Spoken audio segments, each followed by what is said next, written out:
Assalamualaikum warahmatullahi wabarakatuh. Perkenalkan, nama saya Bilandika, MPM 2051030229 dari Prodi Akuntansi Syariah. Di sini saya akan membacakan Quran Surah An-Nisa ayat 4 dan 5 sebagai tugas individu dari mata kuliah tafsir ayat ekonomi. Baiklah. A'udzubillahi minasyaitonirrajim. Bismillahirrahmanirrahim.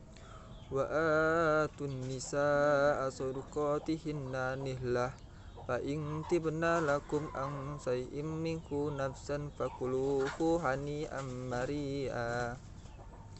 Berikanlah mas kawin mahar kepada wanita yang kamu nikahi sebagai pemberian dengan penuh kerelaan.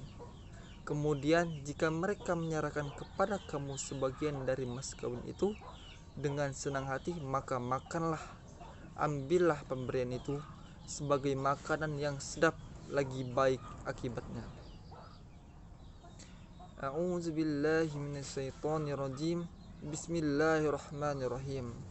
Wala tu'tus sufaha'a amwalakum allati ja'alallahu lakum fiya qiyaman warzuquhum fiha waksuhum wa qulu lahum qawlan ma'rufa. Dan janganlah kamu serahkan kepada orang-orang yang belum sempurna akalnya harta mereka yang ada dalam kekuasaanmu, yang dijadikan Allah sebagai pokok kehidupan. Berilah mereka belanja dan pakaian dari hasil harta itu, dan ucapkanlah kepada mereka kata-kata yang baik. Shadaqallahul azim.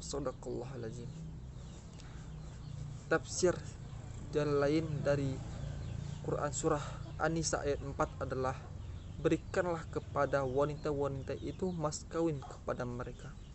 Jamak dari sodakoh sebagai pemberian karena ketulusan dan kesucian hati.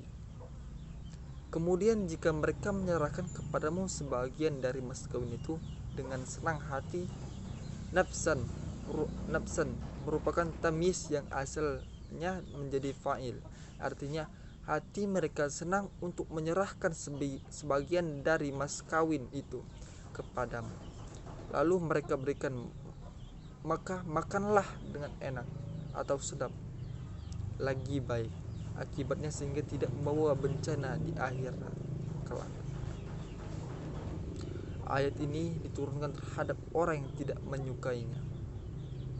Selanjutnya yaitu tafsir jalan lain Quran Surah An-Nisa ayat 5, yaitu: dan janganlah kamu serahkan, hai para wali, kepada orang-orang yang bebal, artinya orang-orang yang boros dari kalangan laki-laki, wanita, dan anak-anak, harta kamu, maksudnya harta mereka yang berada dalam tanganmu, yang dijadikan Allah sebagai penunjang hidupmu.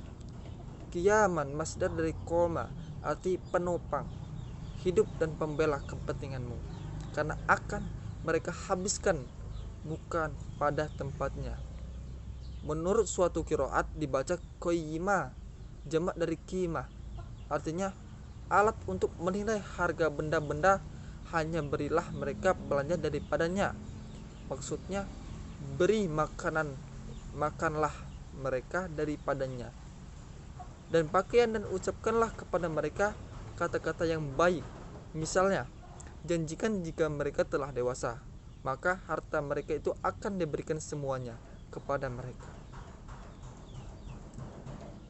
Selanjutnya adalah penjelasan Quran Surah An-Nisa ayat 4. Menurut saya, penjelasan Quran Surah An-Nisa ayat 4 adalah tentang kewajiban suami memberi mas kawin kepada istri, dan kedua yaitu tentang pemberian dan hibah atau dari kesenangan hati, anti binafsin. Dan penjelasan Quran Surah An-Nisa ayat 5 adalah lahiriah, ayat menunjukkan keharaman memberikan harta orang-orang safih kepada mereka. Sementara di sisi lain, ulama telah sepakat bahwa orang tua tidak haram memberi harta berapapun kepada anaknya yang masih kecil. Demikian pula ulama telah sepakat bahwa haram bagi wali yatim untuk menyerahkan harta mereka dalam kondisi belum mampu mengelolanya secara mandiri. Baik, terima kasih yang telah saya membacakan Quran surah An-Nisa ayat 4 dan 5 serta terjemahannya dan serta tafsirannya dan serta juga pula penjelasannya. Saya akhiri wabillahi taufiq walhidayah. Wassalamualaikum warahmatullahi wabarakatuh. Terima kasih. Sampai jumpa.